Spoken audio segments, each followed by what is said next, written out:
Buongiorno, good morning to everyone, and in particular people from connected remotely. So today is the conference meeting on the 12th Diplomacy Festival della Diplomazia, and the topic is how the job market is changing with robotics and smart working. So a brief introduction to the today meeting. The labor market has always been involved by transformation used by technology enhancement. Among the great innovations that are changing the job market are robotics, artificial intelligence, and digital work platforms, working from home, or as in Italian, smart working. So, International Labour Organization report in February 2021, great opportunities have been creating for workers. Businesses and society by critical issues are emerging both from dignity of work and for a fair competition. So the robotics, artificial intelligence, so on lead to a crucial consideration on rethinking of the welfare systems, the creation of professionals with innovative skills in a new labor law framework, and finally, the need to regulate the application of so-called smart working, AI and robotics. So, as we know, coronavirus pandemic pushed companies to fast-track the deployment of new technologies to slash costs, enhance productivity. As a recent Randstad HR Trends and Salary Survey to 2020, looking at Italian private companies, 80% of private companies confirmed the remote mode in 2021, I mean this year, and 60% a mix between presence and remote in near future. More or less 54% of the workforce today works in a smart mode for 2.5 days a week. So private Italian companies seem to adapt different strategies according to the specific business needs, or rethinking spaces, times, and organization of the basis of the more smart models, or developing digital innovations set up during the pandemic. So I want to claim the last research survey by Eumetra. 60% of companies think that remote working improves productivity. More or less, the 50% of these companies intend to accelerate the adoption of the cloud. So to introduce, after this brief introduction, the colleagues invite today. We have Professor Fabrizio Pirro, is Professor of Sociology of Work at University Sapienza di Roma.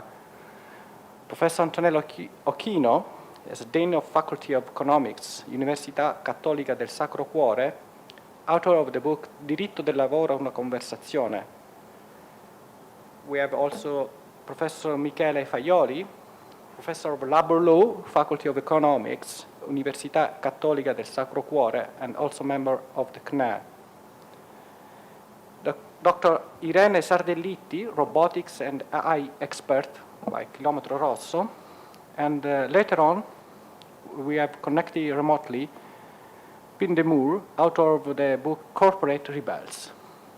So let's start with the first speaker. It's Professor Fabrizio Pirro. Okay, yes. And then we'll come Professoressa Antonella Occhino. Okay. Thanks and good morning. I would present results of a survey we want present in the next weeks. A survey that we conduct in July 2020 about a sample of a worker occupied in Italy, both employee and self-employed. The result of the experience of work during the specific period of lockdown and the time in the few months after the lockdown. We would to know the character of this experience and the condition of work of these people. The results are, for us, very interesting because more or less we are lived in that time in a quasi-experiment. In a time that we not expected, we find us in a situation very new, with very different problems, with very different days, with life and working life. The first thing is that we must speak of job markets in plural, because the concept of a job market is useful but not sufficient strength for explicate the complexity of the situation. The labor market is a job market is segmented, is a sum or very different situation. And the result of our survey show this aspect. At first, we have more or less 13% of people that not worked. And in this quota, we have people that lose the work. The remnant quota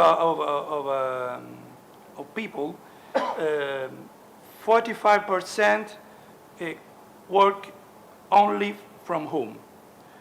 We prefer the concept of remote work. Smart working is something more complicated and more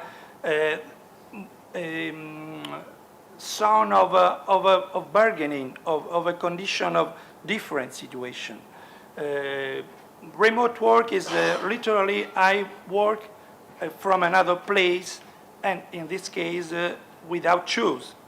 That is for us a very important situation. 45% work from home.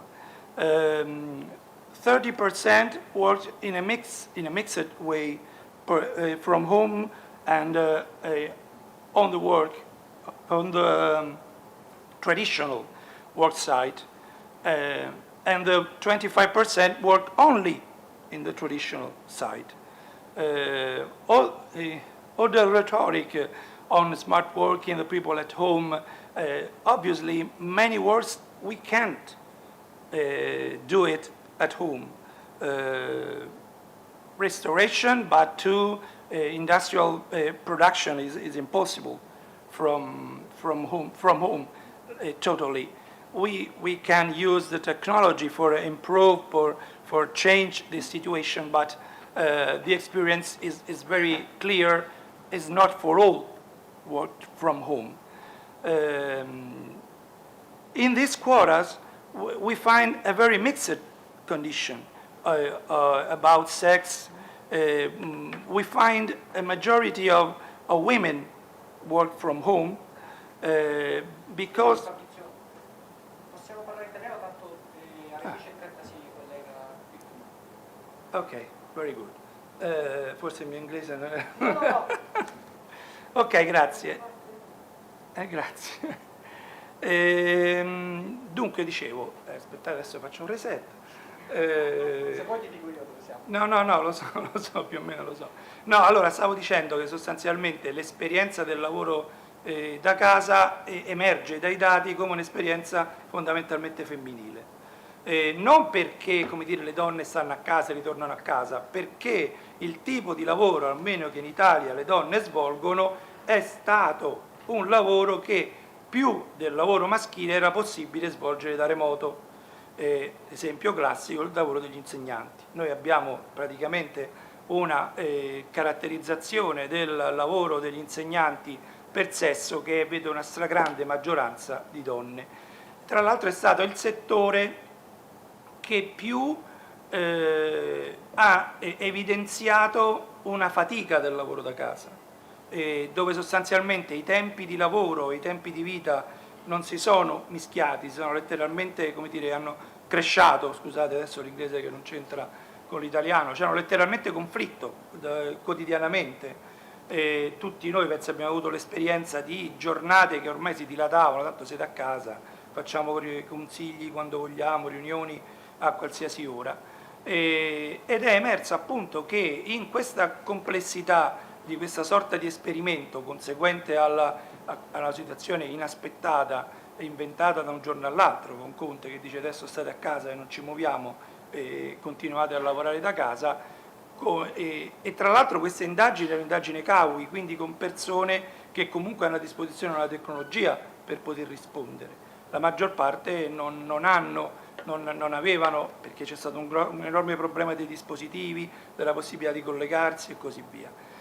Quindi appunto, dicevo prima, mercati del lavoro e quindi impatti molto diversi della situazione pandemica, ma anche della diffusione delle tecnologie a seconda dei diversi mercati e di fatto a seconda di diverse fasce di popolazione, che differenziate per sesso, per qualifica, ad esempio, come può sembrare scontato, ma il settore che più ha subito l'impatto della pandemia è stato quello della sanità, dove sostanzialmente i tempi di lavoro sono letteralmente saltati, come per la scuola, anche per la sanità. All'opposto, la scuola a casa, la sanità inevitabilmente sul luogo di lavoro.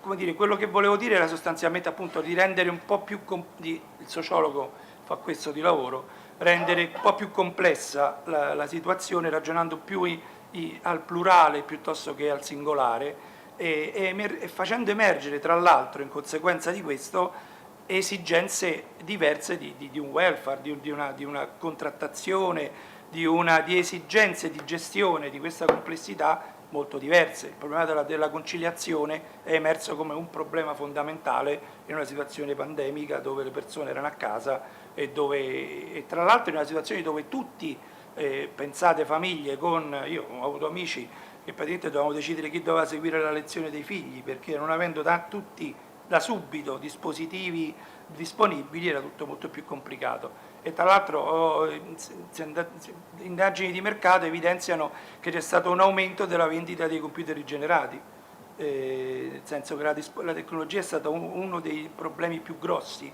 con i quali abbiamo dovuto, come dire, combattere e più o meno forse ne stiamo uscendo, vedremo cosa può succedere nei prossimi mesi.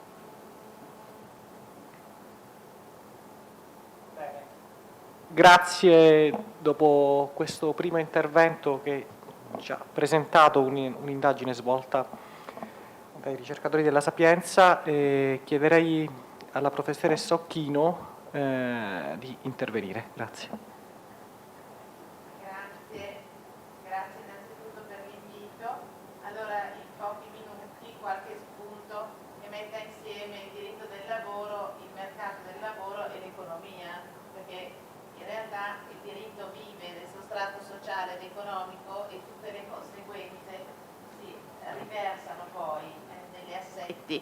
E sociale vuol dire della persona, della famiglia, dei corpi intermedi, di tutto l'assetto delle relazioni che si formano e quanto mai il diritto del lavoro fra i diritti è quello che più di tutto si occupa della persona, nel senso che, e solo in questo limitato senso, però importante, il lavoro è espressione della persona. Quindi il primo punto su cui vorrei dire qualcosa sono i tempi e i luoghi di lavoro, perché impatta molto la questione della robotica e dello smart working. Il secondo punto vorrei dire come il job market va considerato all'interno di un obiettivo di fair competition, come è stato evocato prima.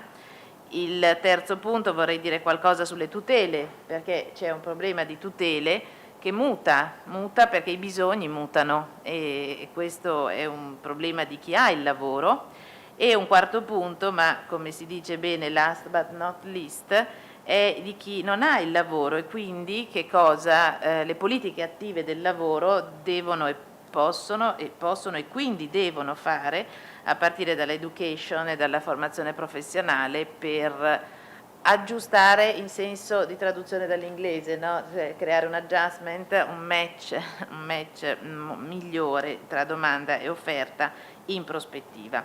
Allora, veramente in modo molto così per punti, tempi e luoghi di lavoro, sono mutati i tempi perché, come è stato accennato prima, la tecnologia ha definito una modalità da remoto di lavoro che esisteva già, esisteva nella realtà sociale, esisteva nella realtà economica e quindi esisteva nella realtà giuridica, perché la legge del 17 pre-pandemia.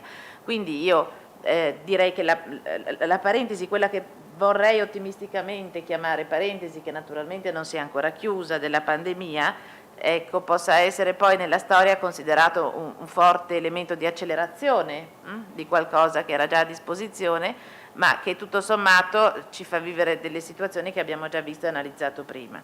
E dove le avevamo viste? Le avevamo viste nel manifatturiero con Industry 4.0 per esempio, dove l'impatto della robotica aveva costretto a considerare la necessità di flessibilità di tipo interno sui salari, sulle mansioni e sugli orari di lavoro, e lo avevamo visto nei servizi con quella che chiamavamo e chiamiamo gig economy, perché in realtà il fenomeno poi, ripeto, si è molto così accentuato, però esisteva già, che imponeva una rivisitazione delle flessibilità esterne, tipi di lavoro, tipi di contratti di lavoro, autonomi versus subordinati, dipendenti, parasubordinati, e quindi in questo senso il punto è quello che i tempi di lavoro si legano al tipo di lavoro e si legano quindi alle tutele conseguenti.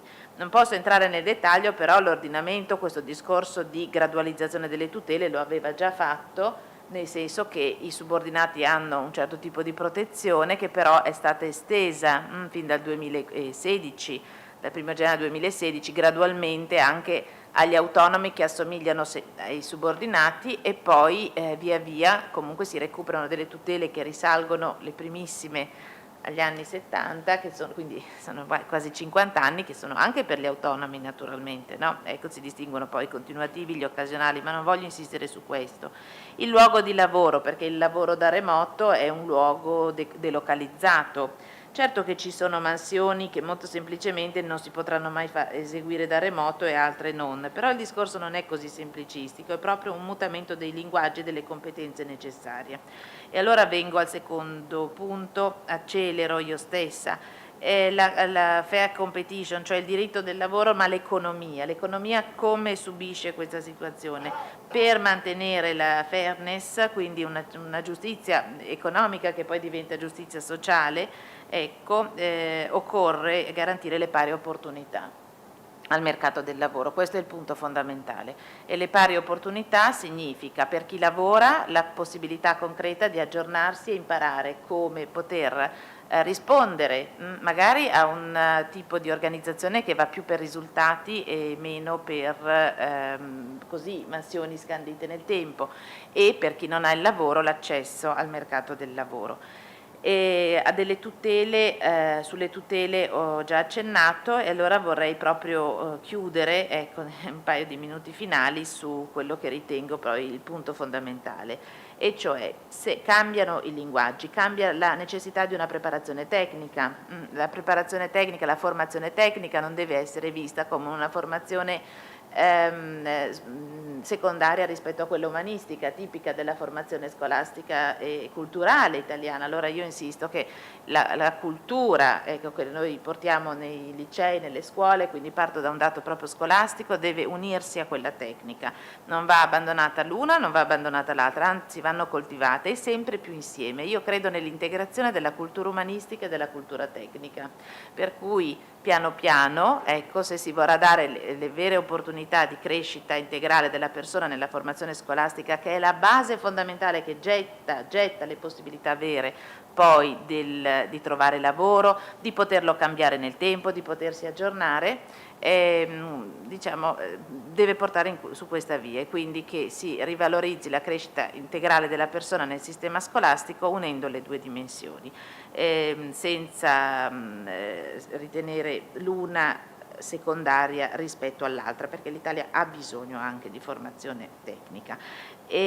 Passando, perché guidando una facoltà di economia, chiaramente la responsabilità educativa si sposta anche sul livello della laurea, naturalmente sul livello superiore, ma anche lì io credo sempre fortemente che le hard skills e le soft skills vadano sempre fornite sempre di più in modo integrato agli studenti universitari. Noi cerchiamo di farlo naturalmente, ma perché? Perché l'idea della formazione, ecco, che poi viene chiamata formazione professionale, è un continuum, è una linea logica. Dopo è chiaro che spetta agli attori delle politiche attive del lavoro fare leva sulle generazioni, perché noi parliamo di giovani e parliamo non solo di giovani, naturalmente tutte le età sono a rischio sul mercato del lavoro, e quindi la regina delle politiche attive del lavoro, la formazione professionale.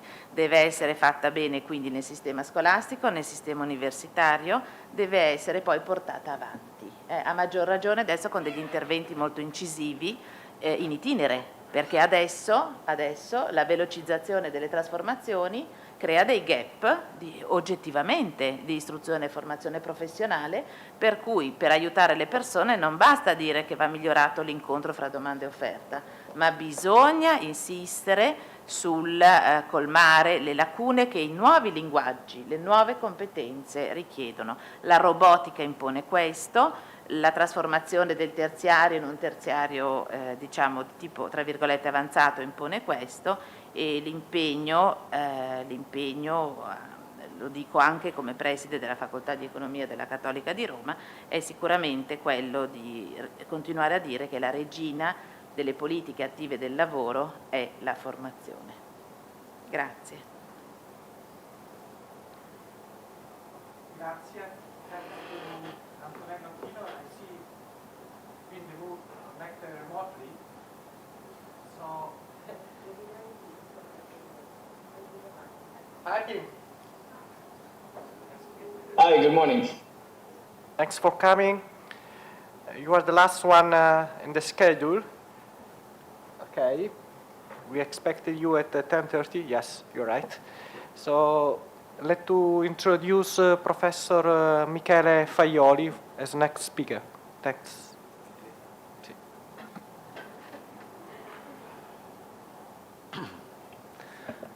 Hi all, I'm very happy to be here. I'm Michele Faioli. I teach labor law, comparative labor law and tech law at Università Cattolica del Sacro Cuore. I'm really happy to be here with you all because in a certain sense this is a way to give back what I received from the European Commission.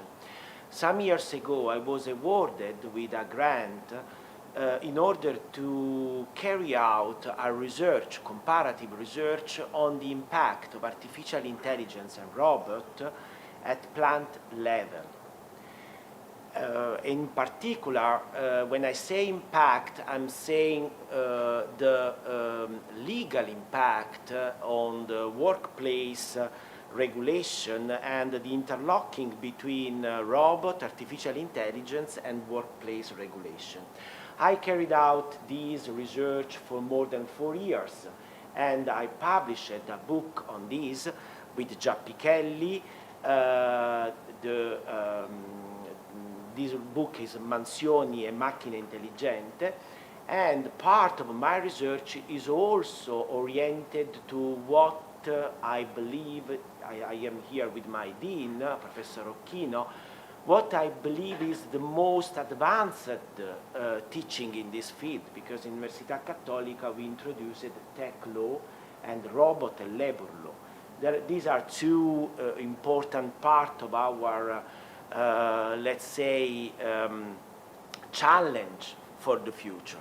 So my research was in some way has an outcome this book and these two teaching in my university. Why I'm saying that? First of all, to give thanks to European Commission, because thanks to this grant, I was able to carry out this investigation. Secondly, also because this is, a starting point of something that I believe is the real challenge for the future, for law scholars as I am, labor law scholar as I am. Well, in few minutes, what I believe that should be highlighted in a forthcoming argumentation on the interlocking between robot, artificial intelligence, and workplace regulation. 3 main points. The first point is this. I will label that with this expression: less law, more CBA, collective bargaining agreement. That means that I believe that in order to adapt the workplace regulation to the robot and artificial intelligence challenges, we should avoid the intervene of legislators. And we should, on the other side, promote, support, buttress collective bargaining agreements. That means that we should have legal frame with the main principles and delegates to the collective bargaining agreement the function to specify for sector, for firm, for plans, whatever, the best protection that should be applied to the workers that are involved in that spatial production where you have artificial intelligence and robot that have a different function from what we are used to think about tech. The second point is related to this idea. I believe on the basis of these more or less 6-7 years of research, comparative research. When I say comparative, I mean Italy versus France versus Germany, industrial relation, collective bargaining, legal frames. Well, I believe that when we talk about artificial intelligence and robots, we are talking about a third element of the employment relation. We are used to have on one side the employee, on the other side the employer, but I believe that artificial intelligence and robot in some way are a third element. As a labor law scholar, when I refer to the third element, I refer to the idea that artificial intelligence and robot can exercise powers to control, powers to coordinate, powers to sanction, powers to vigilate, powers to patrol. That means, in a certain sense, we have a third element that on behalf of, in the interest of, maybe in some way also in a situation of substitution, could exercise powers that are typically powers of the employer. Well, this is a great challenge, a huge challenge for labor law scholar, because we are talking about a subject, a third element, to be more neutral, that in some way interrupt the relation, the legal relation that we are used to study, employer versus employees and vice versa. So we should understand how to manage this challenge. And just to give you a snapshot on what I'm writing and researching in this period, in my university, I'm investigating, for example, the chance to apply new form of legal personhood to artificial intelligence and robot. I'm investigating on the limits that the artificial intelligence and robots should be subject in order to protect the human dignity of workers. The last point, I said in the first point, less law, more collective bargaining. The second point is robot, artificial intelligence as third element. The last point is that.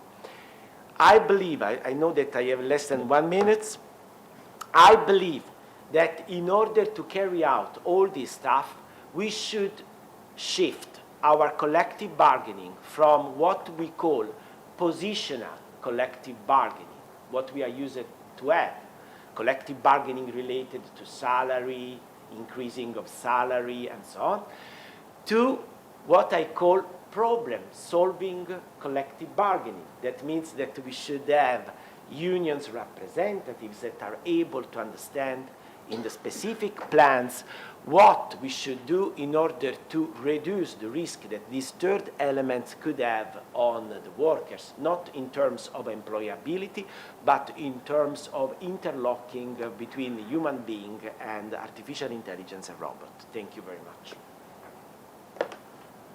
I was good in my time, I hope. Yeah? Yes, 8 minutes. So thanks. Perfect. So next speaker is Dr. Irene Sardeliti. That I think that she will go with a PowerPoint presentation. Yes, if it's possible. Can you? I'll try by myself. Meanwhile, good morning, everybody, and I want to thank the organization for inviting me today. It's an amazing discussion. I bring the contribution of the industry because I'm the head of innovation services at Chilometro Rosso. That is actually a scientific and technological park that is placed in Bergamo. Within the park, there are 70 companies right now, and much more will come, we hope. I'm also vice president of the industrial activity of the Italian Institute of Robotics and Intelligence Machine. And today I bring you, the industrial point of view, a little bit. Well, you know, why we are discussing about IoT and robotics today, it's quite normal, because if you look at the statistics, right now, top 10 IoT applications in 2020 are in the industry and in a manufacturing area. Internet of Things has become the backbone of Industry 4.0, without any doubt. And this is very important for the industry because there are two pushing points. One, smart factories. Second, smart transport and logistics. We need to be competitive, and IoT can help us. If you look at the statistics, you can see that Belgium, France, Germany, Italy, Netherlands, let's say, important nations in Europe are growing in investments in IoT and digitalization and so on, with a growth that is almost three times speed in all the nations. So it grows very fast. And in Italy, this is very good, actually, because if you look at the average time a machine stays in a company, like in the industrial floor, it's about 14 years. So we are discussing about robots, digitalization, sensors, and so on, but the reality is that in the manufacturing, a machine stays for 14 years. So there is not so fast renovation. And the introduction of sensor, IoT, digitalization help the company to be competitive and to stay on the market with other nations that are faster in the investment. So it's quite good. Moreover, if you look at the growth of robotics, you can see that there is a large growth in logistics. Back to 2019, 2020, 2021, you can see a growth of robots for logistics that is quite significant, and it will grow further up to 2023. And within the Istituto di Robotica e Macchine Intelligenti, there is a collection of robots that were available to help the response to COVID-19. And so if you go through this webpage, you can actually see robots, mobile robots moving around. You can actually see robots for helping nurse, for patients, and so on. And everything is fine? Okay. Mm-hmm. And so you can actually see more robots deployed than ever. And again, a digital twin. If you go to the industry, you can see representations of workflow processes that are in a digital twin fashion related to inventory management, business optimization, predictive maintenance, product design, and much more. This is just to give you an overview of the potential of this technology within the industry so far.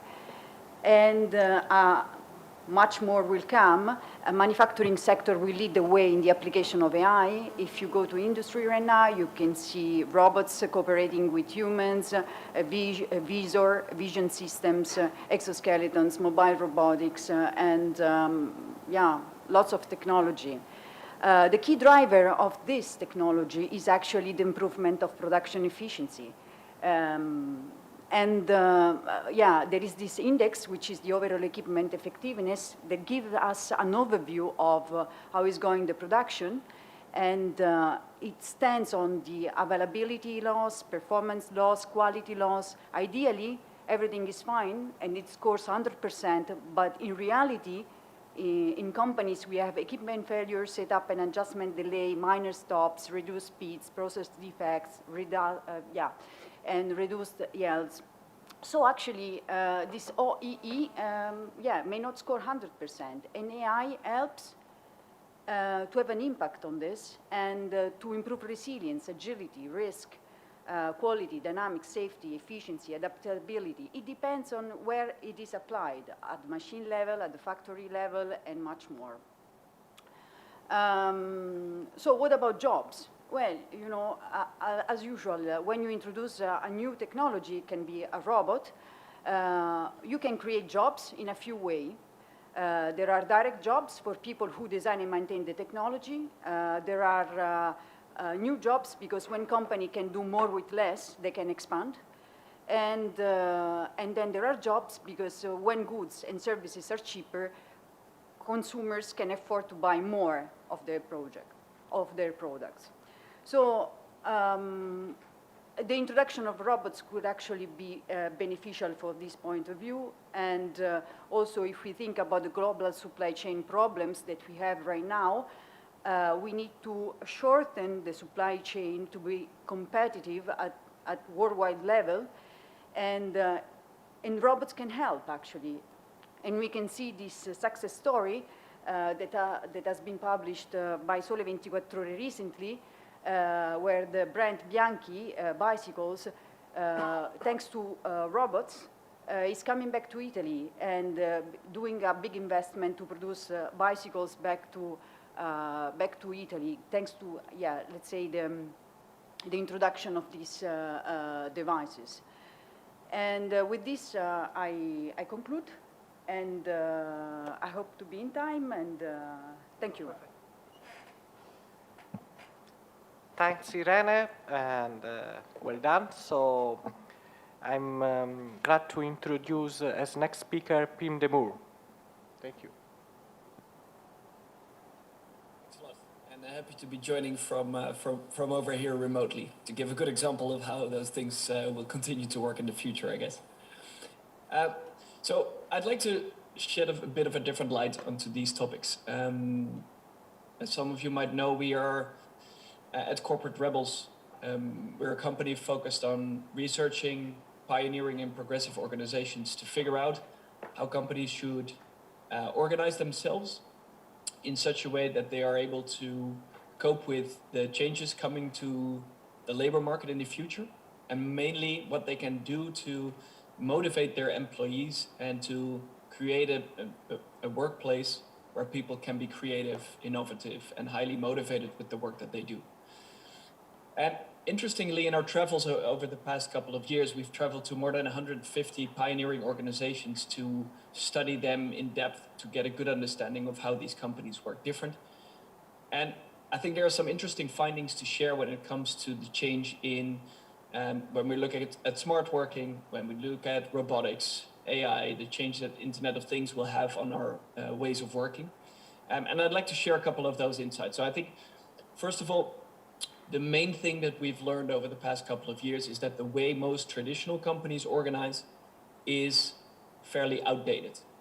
So we all know the traditional organizational structures, right? Where you have the hierarchical pyramids with the CEO on top, lots of management layers then in between, and often divided into functional departments. So you have the manufacturing, you have marketing, you have HR, you have finance.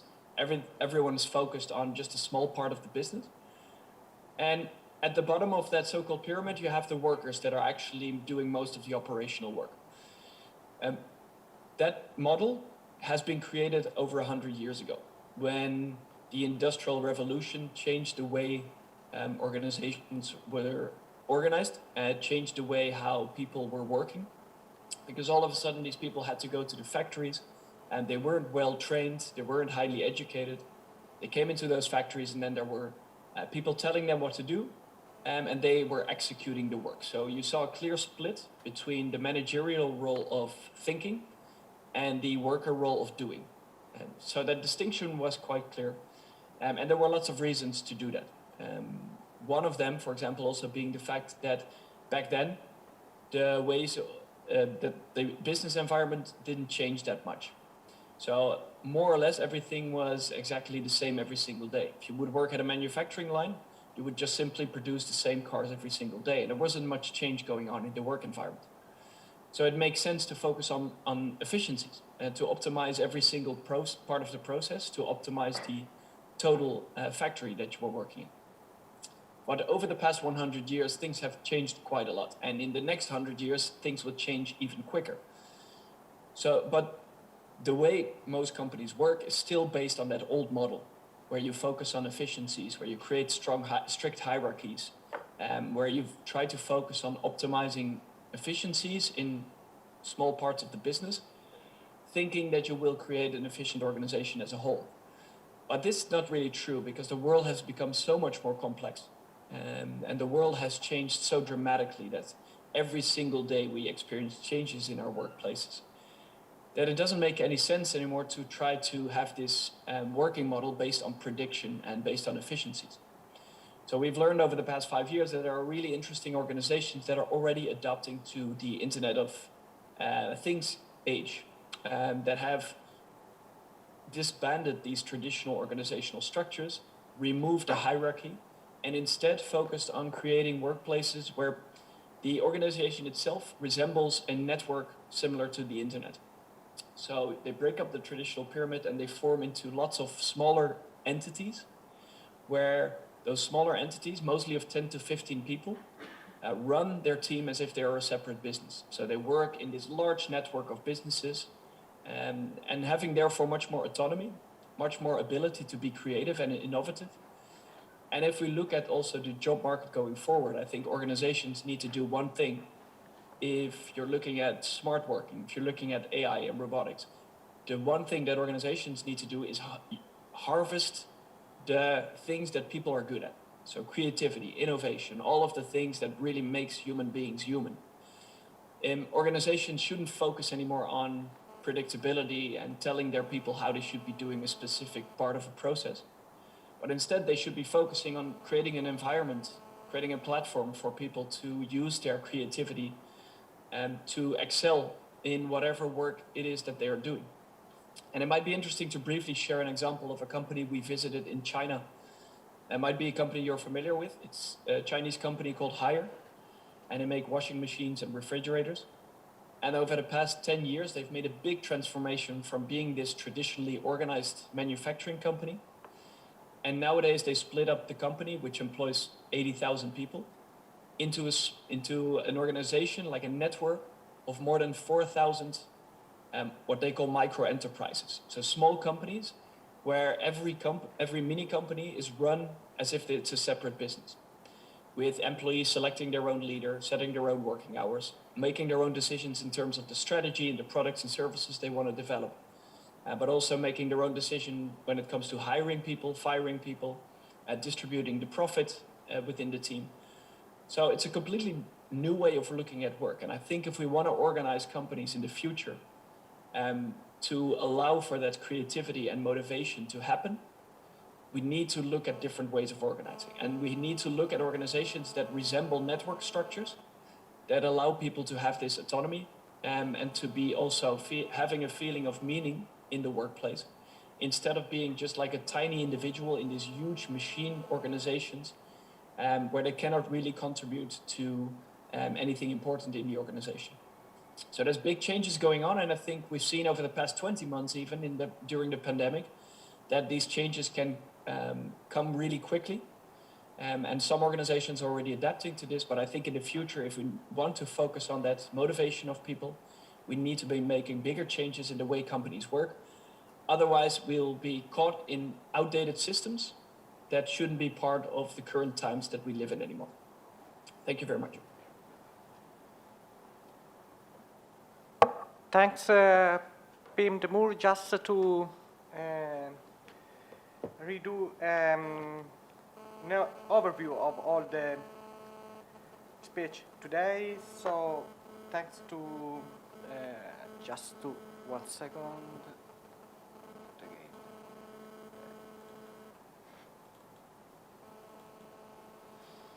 All the speakers, I just want to do a very short summary of what has been told today. So starting from the survey presented by Professor Piero, where there are the importance that we have to look at what's happened during the pandemic. So we have much of the experience from home is from women. And there are differences between hospital and schools. And Professor Occhino, he's ended her speech with talking about the importance of the university in the schools and the importance of mixed humanistic culture and technical culture. And then Professor Faioli talk about collect bargaining agreements and a new element in between employers, and the third element is robotics, artificial intelligence. They are the main play we are talking today. And then Irene Sardeliti told us about the importance of the robotics and the artificial intelligence in renewing the manufacturing. And then the question could be, could stay together the CBA and the overall equipment productivity? Finally, Pim de Moor presents a difference between the last model of organizations against the new organization as the network with a split in small companies, as the example of the wash machine enterprise in China. So, coming to the conclusions, and I would like a very short response from the speakers today on these questions. The World Economic Forum concluded in a recent report that a new generation of smart machines, fueled by rapid advances in artificial intelligence, robotics, could potentially replace a large proportion of existing human jobs. About China, it is believed that over 50 million Chinese workers may require retraining as a result of artificial intelligence-related deployment. The US will be required to retool 11.5 million people in America with skills needed to survive the work phase. Millions of workers in Brazil, Japan, Germany will need assistance with the change brought by AI, robotics, and related technology.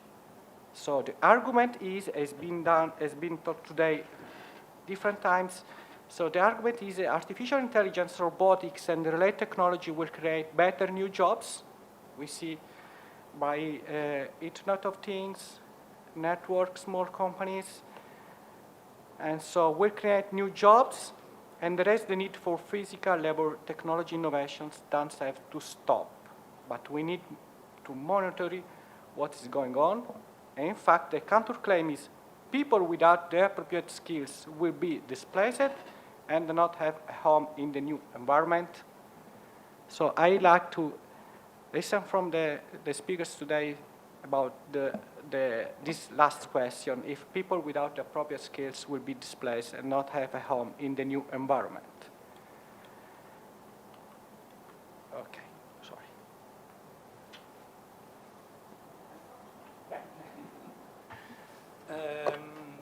Well, I try to answer, to respond in with the other results of our research. Studying the impact of informatics tool on the work, emerged the different type of technology that it is informatics. Usually, technology was technology of production. It has technology for improve the way and the capacity, the ability of production. Informatics emerged like a technology of organization. If we build something with informatics, we have few possibility of change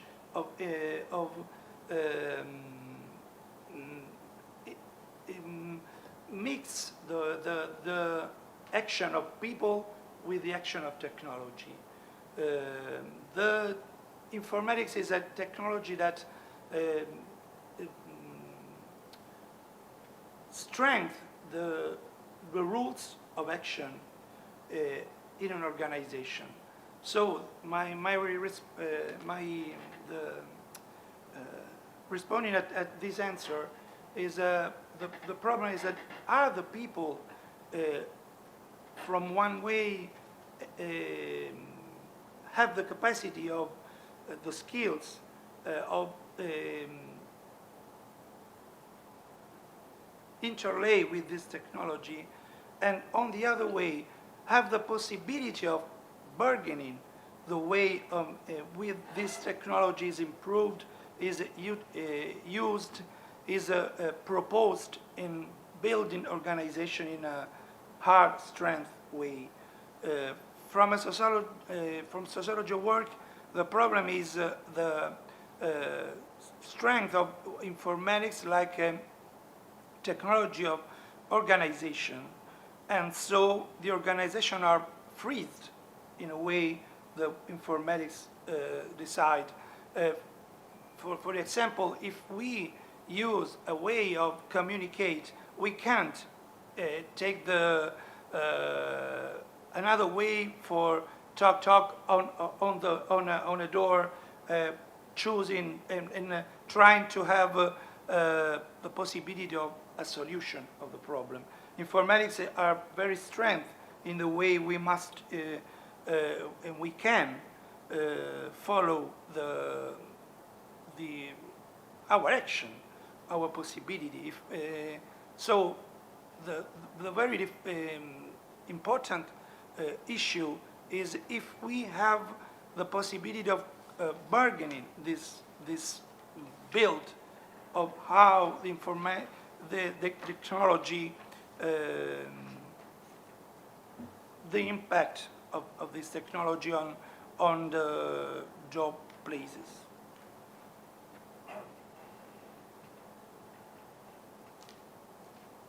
So thank you.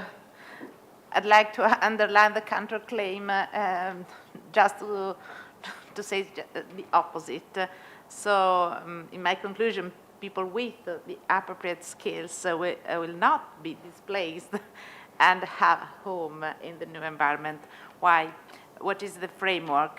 The framework is complex, and is that a worker or a group of workers with specific job tasks is covered by a specific employment contract, and including a specific classification system stemming from national collective bargaining.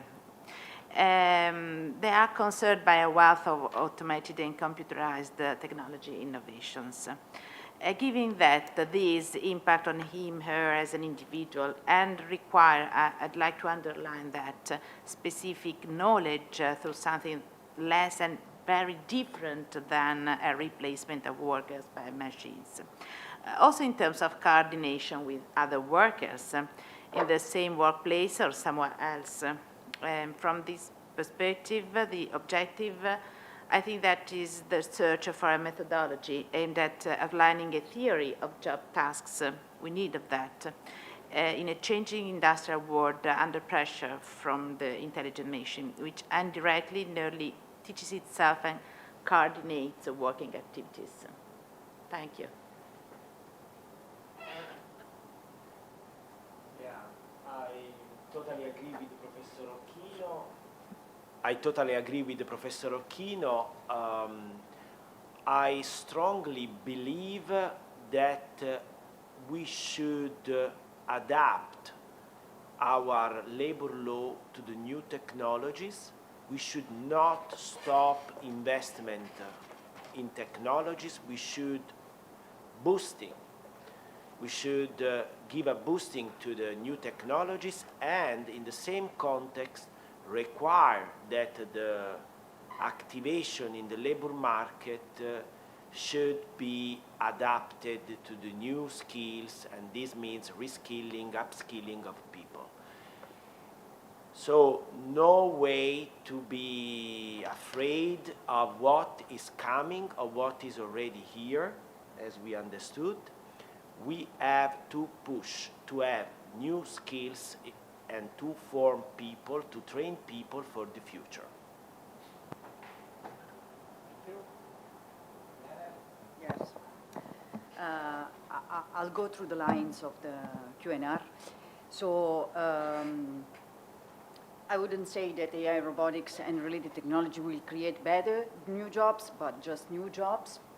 And because we need engineers to build robots, we need IT people to code the robots, we need people that are skilled for this kind of technology, and we need to reskill people to use them. And of course, this will not erase the need for physical labor, because technology is actually a tool for human augmentation. So as a tool, it cannot survive without humans. First of all, because humans have to code the robot, and then they have to use it. So we should make a difference between robotics and automation. Anyhow, we have companies that since, 30, 40 years use automations, and workers are still there. So it's just a way to have a better result in less time, automation, robotics, and AI. Of course, people need appropriate skills. In this direction, there is a program in Europe that is called Digital Europe that actually address the capacity building of people in digital skills. So there are funding for companies, for NGO, for associations that want to reskill people in the direction of the digitalization, going from robotics, but also just technical knowledge. And this is because it's well known that the wave of the new technology was very fast, and we didn't have the time to reorganize education to be competitive with the technology. But in this direction, Europe has proposed already a solution, so for the next 7 years. So let's hope it will work. Thank you. Let me ask the last Pete Demure, what do you think about the counterclaim on the people without appropriate skills will be displaced and not have a home in the new environment? Well, I've learned a wise thing over the past couple of years, that the easiest way to make a fool out of yourself is to try and predict the future. And I think I'm a pretty strong believer in that, and especially if you look at today's complex world and all the interconnectedness there. With such a complex environment, and complexity science shows this, it's impossible to predict what will happen. We just simply don't know. So I agree a lot with what was said before in terms of creating a society that is more adaptable, creating a labor market that is more adaptable, but also creating an education system that is more adaptable. If we need to change, jobs will change for sure. They always have and they always will be. So for us, it should be most important to find a way to adapt to the changes. When we feel that changes are coming, we need to be able to adapt to that, not just in terms of how we work, but also in terms of how we educate. Also, the education system at the moment changes so slowly, that we're still teaching a lot of things that are probably not so relevant for the future. So I think we need to look at creating a sort of like the basic skill for people to be able to survive and thrive in a continuously changing work environment. And during careers of people and in the way we organize companies, I think we should also focus on this, not giving people the idea that we're going to train them, send them through university, and then give them a job that they will enjoy for 40 years. But give them the skills to constantly adapt, to follow their talents, and to develop in certain areas that they feel are interesting to develop for the future. So I think we need to change how we work, how we educate as a society to be more adaptable so we can actually handle all of the changes that are coming.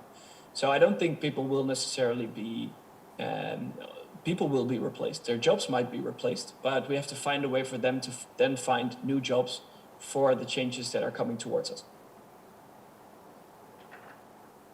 Thanks to Pindemur. So I'd like to thank all the speakers today, and then we conclude here this today meeting at the Diplomacy Festival della Diplomazia.